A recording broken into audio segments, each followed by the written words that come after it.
18 senador ang mga hudas na mukhang alagad, ngunit ang kanilang mga kilos ay balasubas. Lahat naman ho tayo makasalanan, pero ang nakakaya, yung isang pare na kung makahusga at makatawag ng hudas, kung makapagsalita, mas hudas pa. Alam mo yun? 'Di ba? Ang daming nawalan ng kabuhayan. Flood control projects. Bilyon ang halaga. Walang nagsalita ni isa sa inyo. Ikaw rin, nagsalita ka ba? Hindi. PhilHealth funds, pinaglaban mo? Hindi. Nag-convene na ang Senado para sa impeachment trial ni Vice President Sara Duterte. Nagkaroon muna ng debate noong Martes bago tuluyang nanumpa si Senate President Chis Escudero bilang presiding officer ng impeachment court. Is hereby declared open and called to order. Una nang itinakda ang pagdinig noong Hunyo 2, subalit ipinagliban ni Escudero. Marami daw prioridad ang Senado at ito ang dapat pagtuunan ng pansin. Ang pagpaliban ng pagdinig ay nagbunga ng maraming diskusyon, pagbabatikos, pagpuna at pagkabahala. Maraming nabahala dahil matagal nang isinumiti sa Senado ang impeachment complaint, pero hindi tinutugunan ng Senado.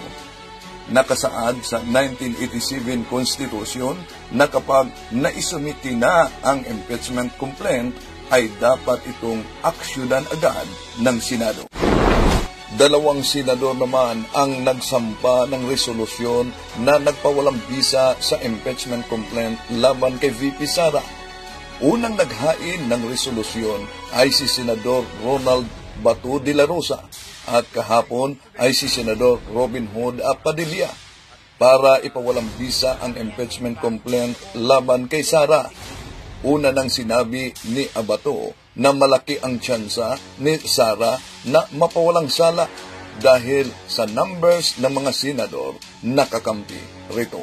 Pero ang aksyon ni Bato ay taliwas sa ginawa niyang pagpa-draft ng resolusyon na nagpawalang bisa sa impeachment complaint.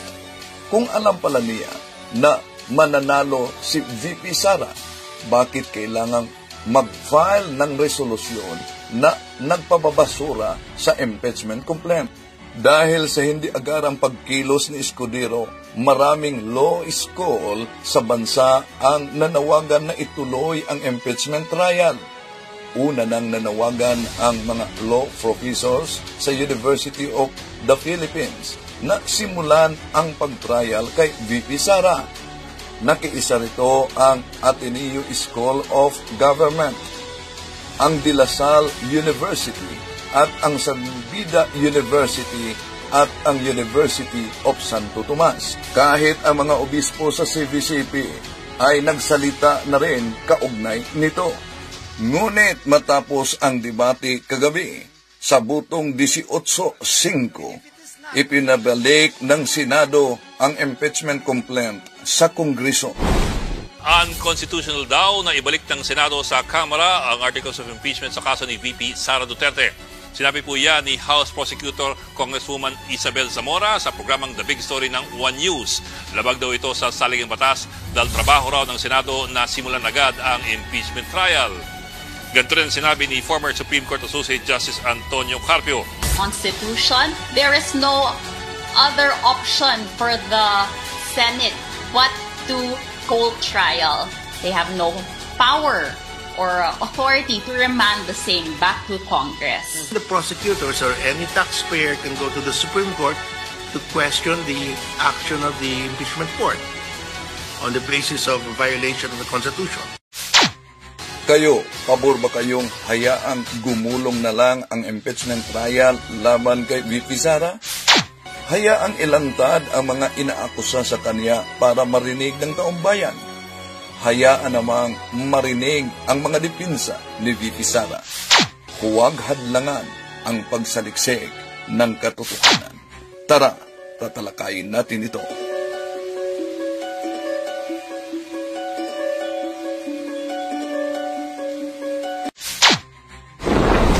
Sa ecumenical prayer, ito'y kasama ang iba't ibang pananampalataya.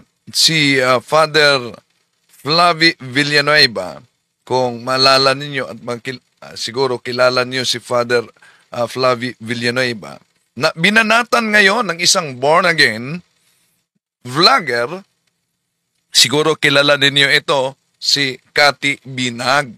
Isang born-again ito. So, born-again, ibig sabihin, walang pagkakaiba sa kulto.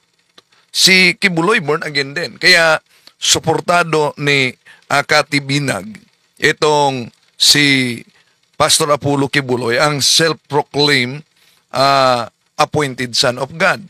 Kaya, ang banat ni Cathy Binag, ang mga taong humusga, 18 senador, ang mga hudas na mukhang alagad, ngunit ang kanilang mga kilos ay balasubas.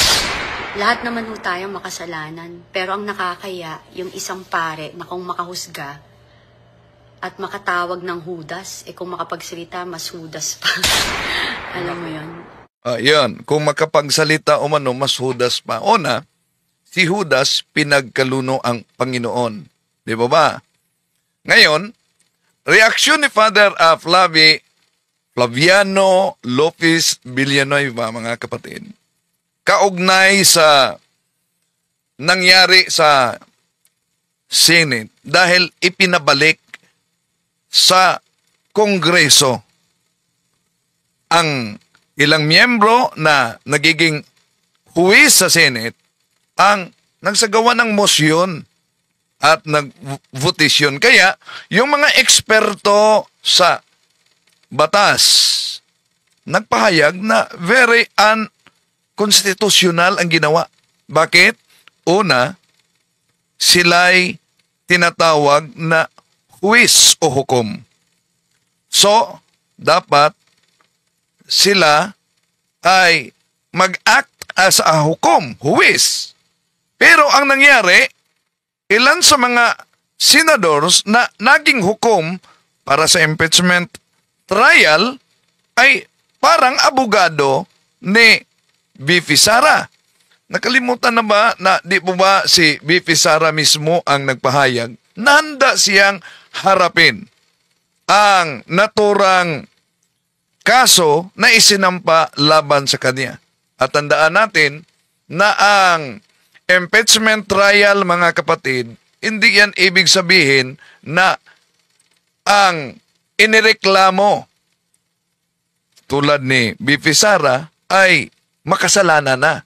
May due process. Ito'y isang pagkakataon na ipaliwanag niya, halimbawa, yung 460 million na confidential funds sa noon pa, sa siyudad ng Davao, tinalo pa ang Makati, ang Manila, ang Quezon City, ang Cebu City na may 75 million na confidential funds noong 2022.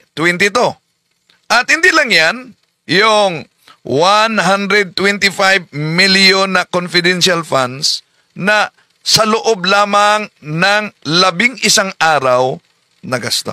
Ito'y isang pagkakataon na ipaliwanag niya.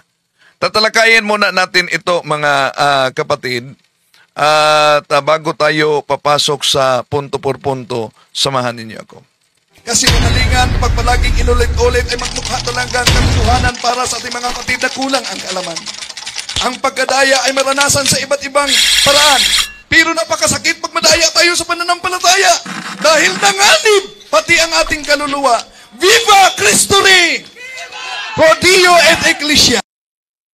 Okay, kumusta sa lahat ating mga kapatid na sumusubaybay sa ating live streaming? Welcome po sa lahat.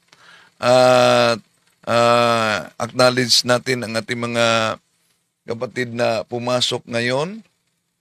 So, Papa Inok, Mary Nato, si Manuel Moserati Recami Piedad, Danilo Bermijo sa General Santos, Jonathan TV, Mix Vlog, si Celso Luabol, si Winzel Makaira, si Mighty Trivia TV Channel, si James Soto, Rick, si Delphine Rabago, Wilmar, si Sarlito Dulaw, reaksyon po sa sinabi ni Bato na guided daw siya sa Holy Spirit. Kaninong Spirit? Kay Kibuloy siguro. Saint Anne Catherine Emirates. Good evening sa lahat. At magbibigay tayo ng reaksyon nitong isang born again na si Cathy Binag, no? Na sabi niya, mas hudas pa si Father Flavi Villanueva daw. Bakit nasabi niyang mas hudas? Meron ba siyang katibayan na may pinagkanulo si Father Flavi? Una, mga kapatid, di tayo magtaka kung bakit ganyan. Dahil si Miss Cathy Binag, isang miyembro ng Born Again. Ibig sabihin, anti-Catholic. Ibig sabihin, yun lang paniniwala nila na sola scriptura, Bible alone, yun talaga. Pero wala namang sariling Bible, kundi namimili lang at nakibasa. At dumami na ang mga born again ngayon, no? Si Lelia Neyer watching from Turkey. Si Rick, mag-like po tayo. Maraming salamat po. No? Ito po ang pahayag at bigyan natin ng reaksyon. Ang mga taong humusga, 18 senador, ang mga hudas na mukhang alagad, ngunit ang kanilang mga kilos ay balasubas. Lahat naman ho tayo makasalanan, pero ang nakakaya, yung Akala ko ba wala ng kasalanan ang born again? Di ba ang born again, ligtas na sila. Basta sumasampalataya ka lang, maligtas ka na. Oh. Kaya akala ko, wala ng kasalanan ang born again. Pero sabi niya, lahat naman tayo makasalanan. isang pare na kung makahusga at makatawag ng hudas, kung makapagsalita, mas hudas pa. No, yun. Si Cathy Binag ito ng born again na si Father Flavi daw, pag makapagsalita, mas hudas pa. Sa anong paraan?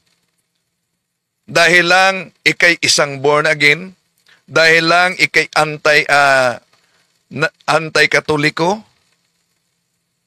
kaya sa reaksyon ni Father Flavi na yung mga mambabatas na senador, ang 18 na bumuto na ibalik sa Kongreso ang impeachment complaint.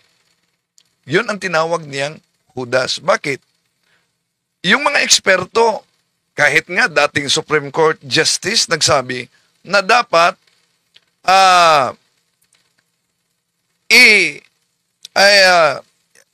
simula na ang impeachment trial. Oh.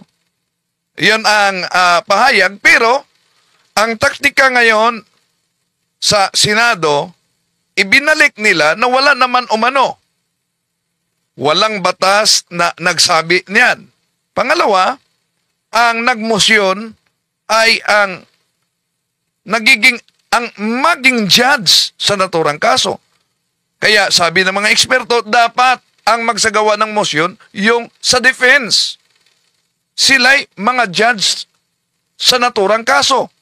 Kaya dapat may impartiality sila. Pero nag-act sila as lawyer na ni VP Sara. Tuloy natin.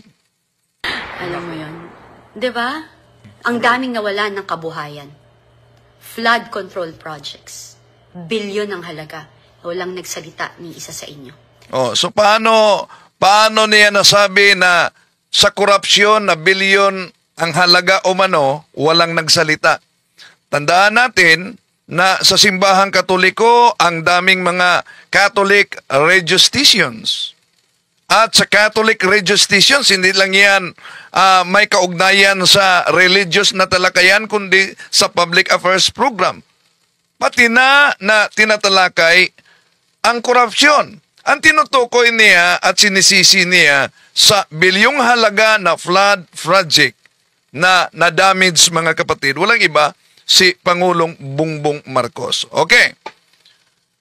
Kung meron kayong mga mabigat na ebidensya na may korupsyon na nangyari sa flood project na bilyon ang halaga, but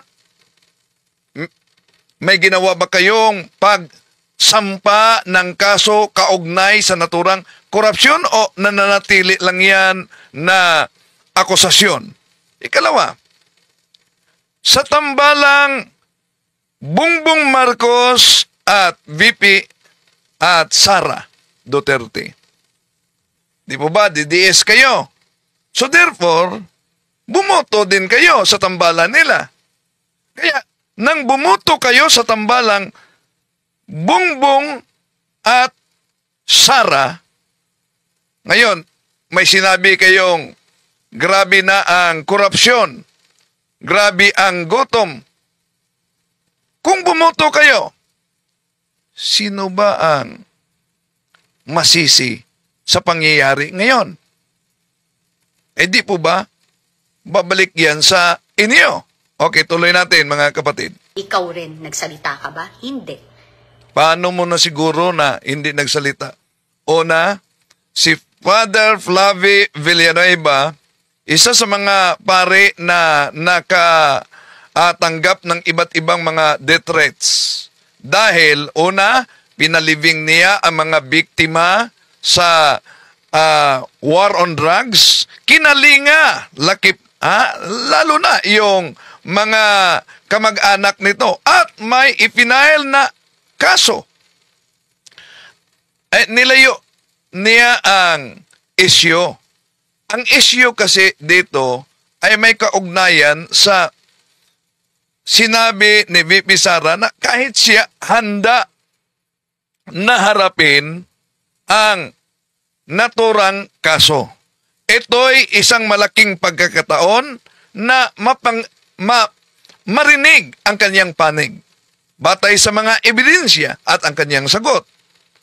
Kaya, kung walang tinatago, walang dapat ikatatakot. Di po ba? Okay, tuloy natin. PhilHealth funds, pinaglaban mo, hindi. Nako, yan na nga ho ba sinasabi natin? Ang problema... PhilHealth funds. Paano mo na siguro na hindi against si Father Flavie? Ni-research mo ba yan? Sa korupsyon. Dahil lang pa nagpahayag siya kaugnay sa reaksyon sa nangyari na butuhan, yun, tinatawag na nitong born again na si Cathy Binag na Judas ang naturang pare. Pero di tayo magtaka diyan, mga kapatid. Bakit? Dahil alam niyo naman, no, na born again at ang born again anti-katoliko, anti-pare talaga ito. So kahit sa mga iba't ibang Catholic radio stations, ang mga may kaugnayan sa korupsyon, tinatalakayan sa public affairs program. Sa ibang mga pari na anchor person. Sa ating newspaper. No? At meron din tayong CVCP online. No? Yung mga issue na may kaugnayan sa ating lipunan, tinatalakayan.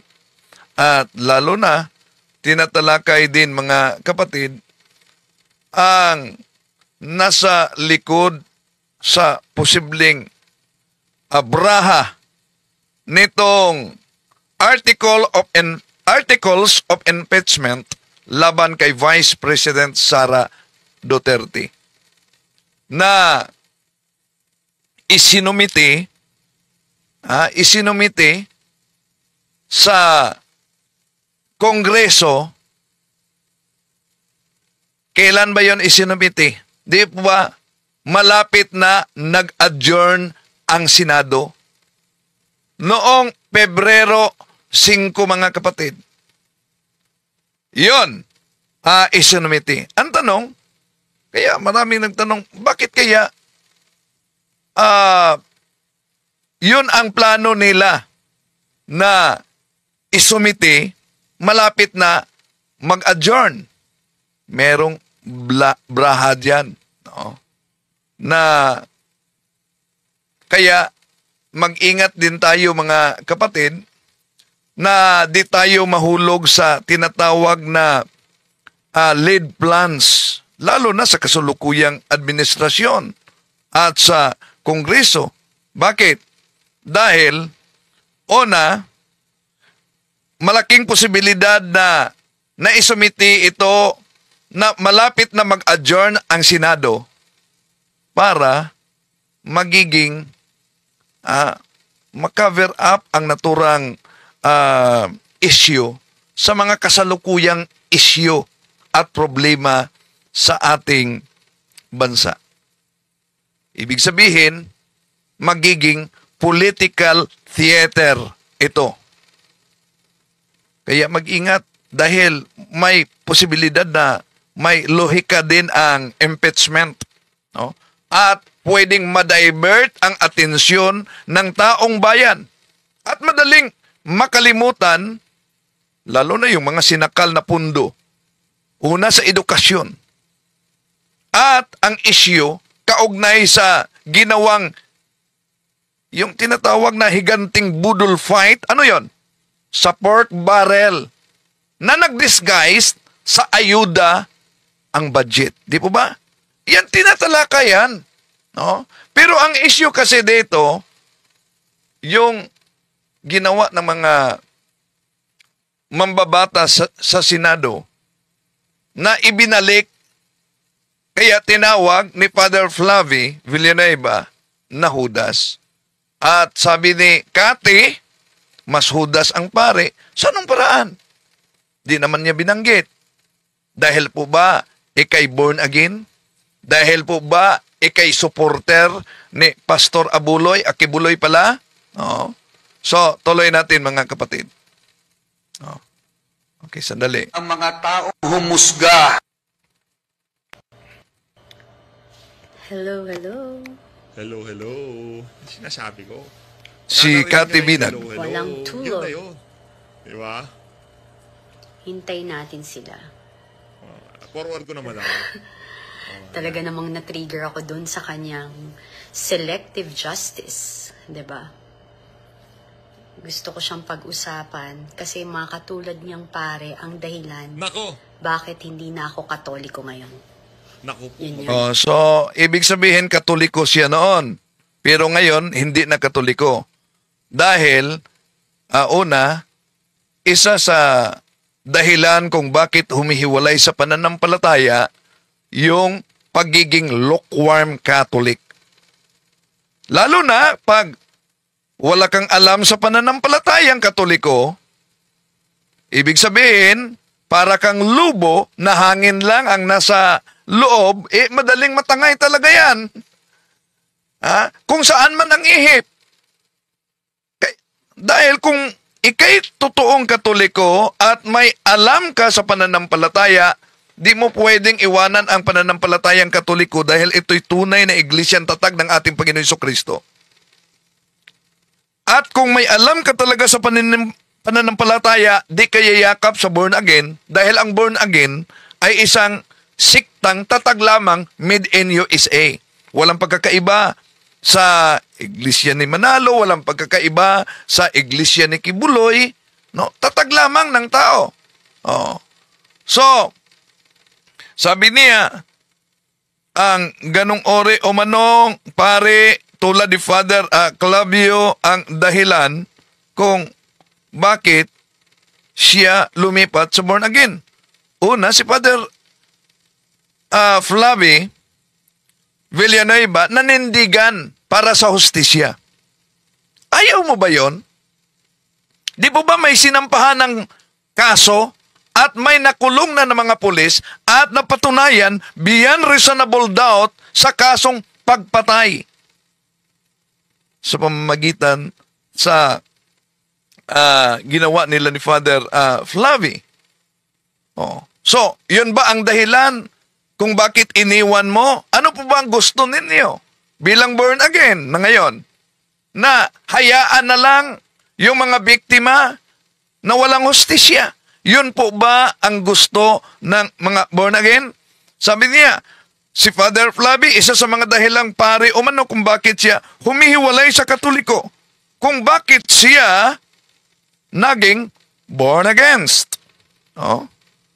So, una, basa-basa naman pag may time, unang Juan, Kapitulo 2, 18-19, nandito na ang mga antikristo.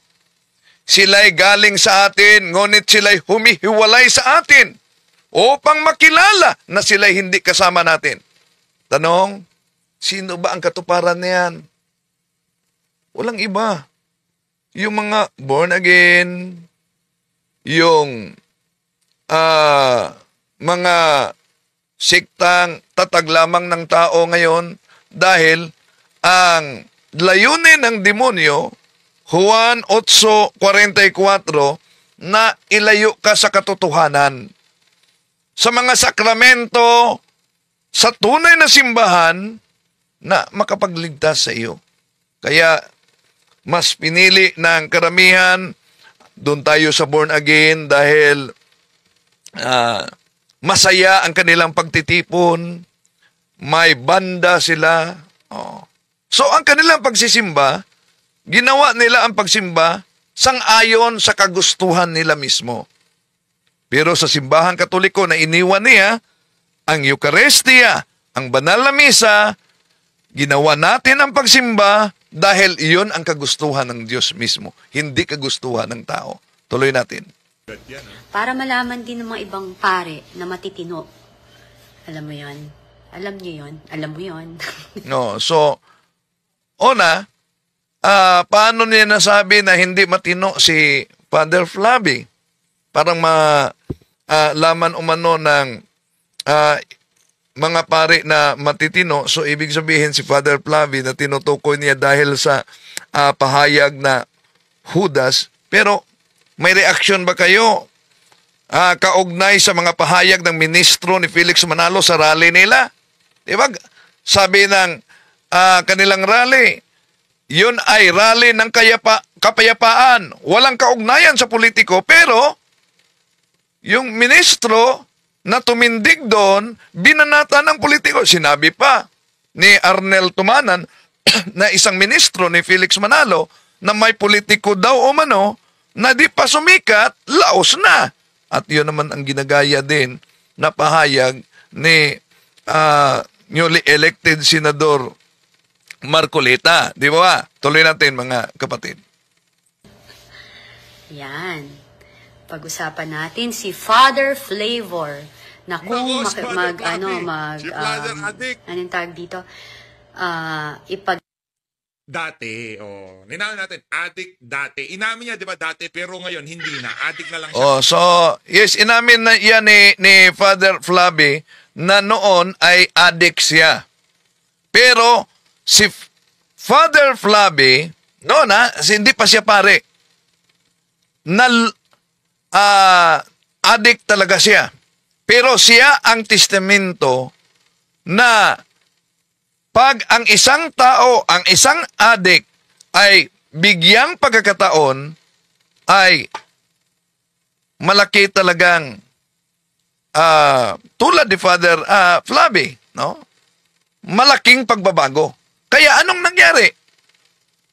Kinalingan niya ang mga kamag-anak sa mga pinaslang, mga pinatay.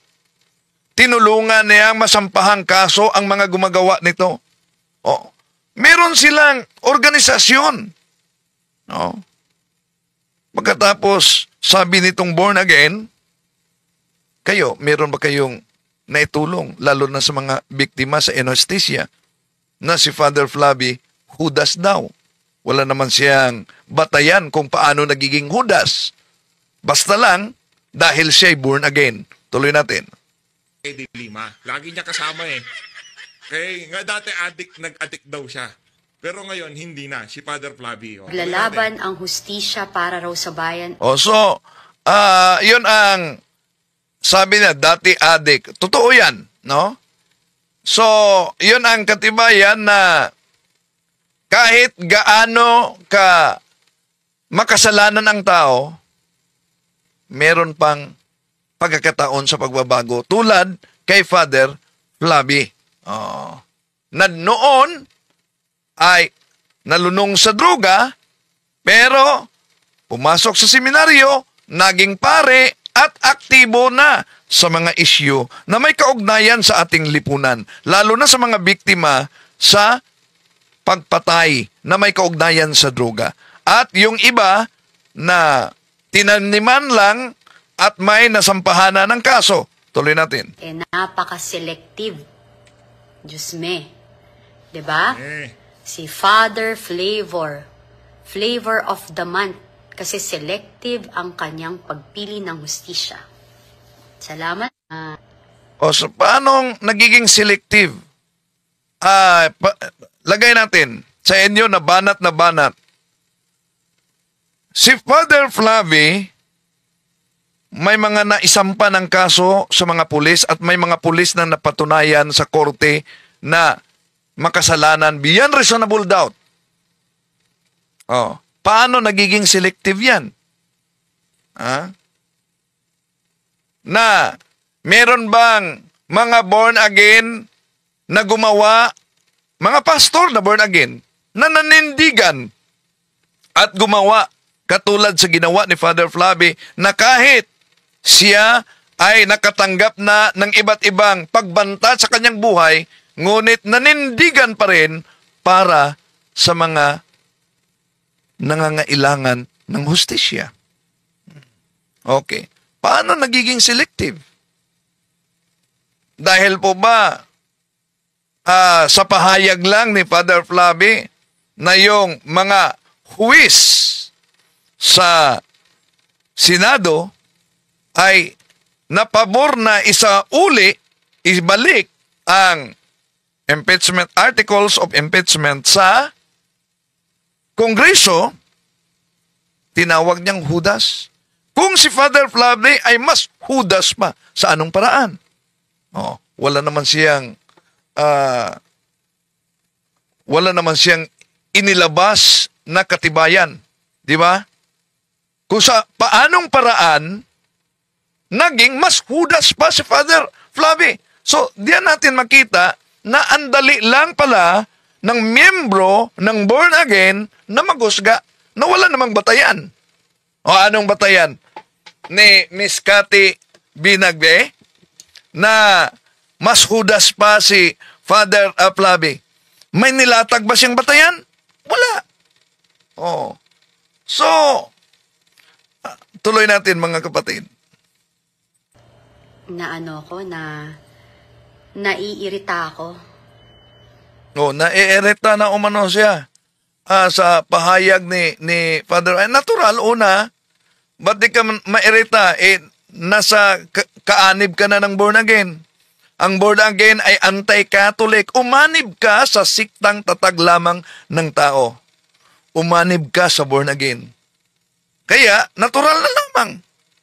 Sino po ba ang may pakay na matatag yung mga born again, yung iba't ibang mga siktang tatag lamang ng tao? Tingnan ang 2 Korinto, kapitulo 11, versikulo 12 hanggang 15.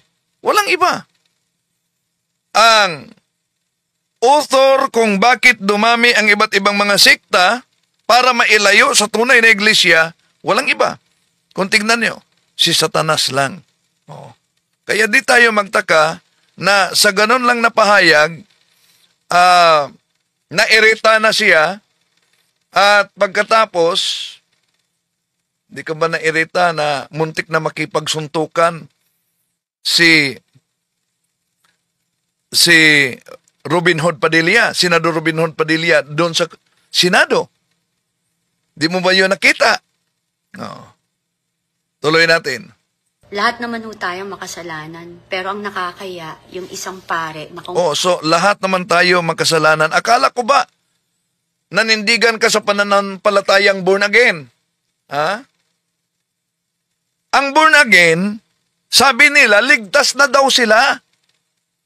Kaya kung ligtas na sila, wala na silang kasalanan. Imagination lang yan nila. Pero sabi niya, lahat naman tayo makasalanan. And then, makahusga at makatawag ng hudas, kung makapagsalita, mas hudas pa.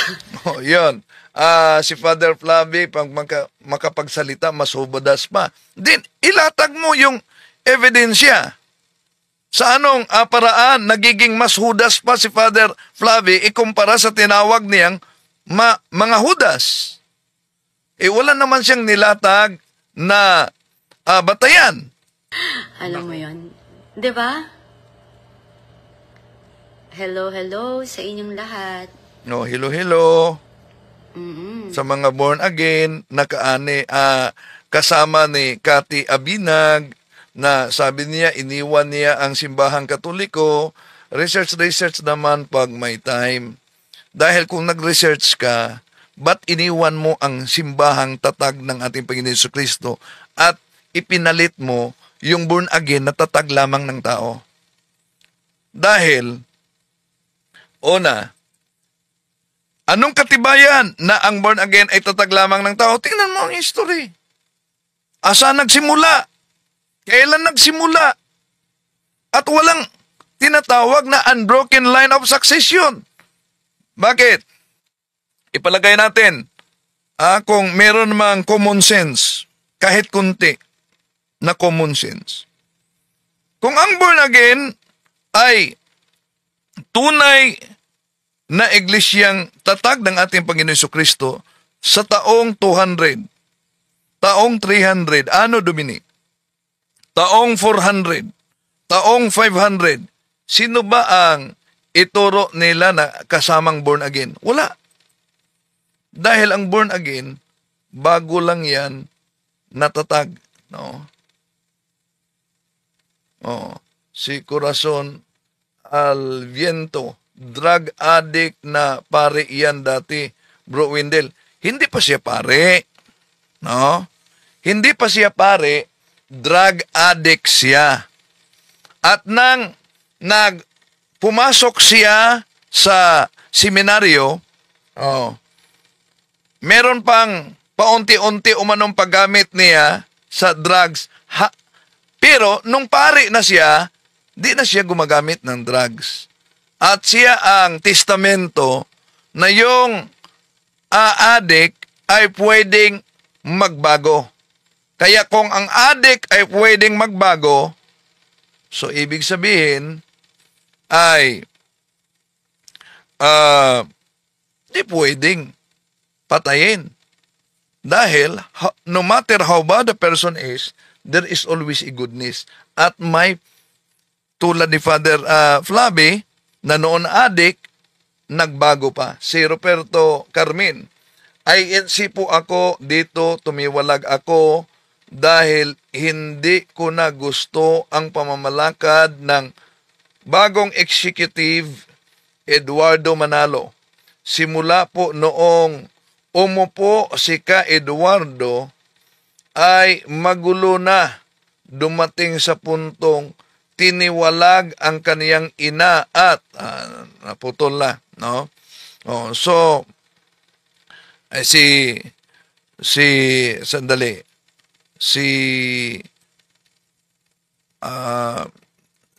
Tore nga. Balikan muna natin si Tore. Di ba si Tore, natiwalag siya. Ano po ba ang dahilan sa pagtiwalag niya? Ang dahilan sa pagtiwalag kay Tory, ito isinapubliko ni General Marbel. You know, ito isang sikreto. I hope General Torre will forgive me. But this is one secret na ngayon ko lang nalaman. At, and ito po is a secret. I hope General Torre will not in any way get mad at me.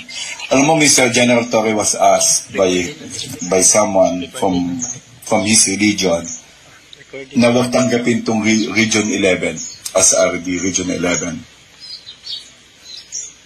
Kung hindi, that's a political implication and that's a religious implication. And I know Nick Torre choose the other side, service first before anything else. And I congratulate you, boss. That's yun ang hindi niyo po nakita. I think natiwalag siya dun sa kanyang religion, and that's something that ang sasabi ko nga, it's always service first before anything else. Congratulations po sa inyo, and all my respect and salute. Yan, natiwalag siya, diya? At doktrina ng ANC, pag matiwalag ka, di ka maliligtas. To make his message known is our responsibility. So here we are to pledge our lives to the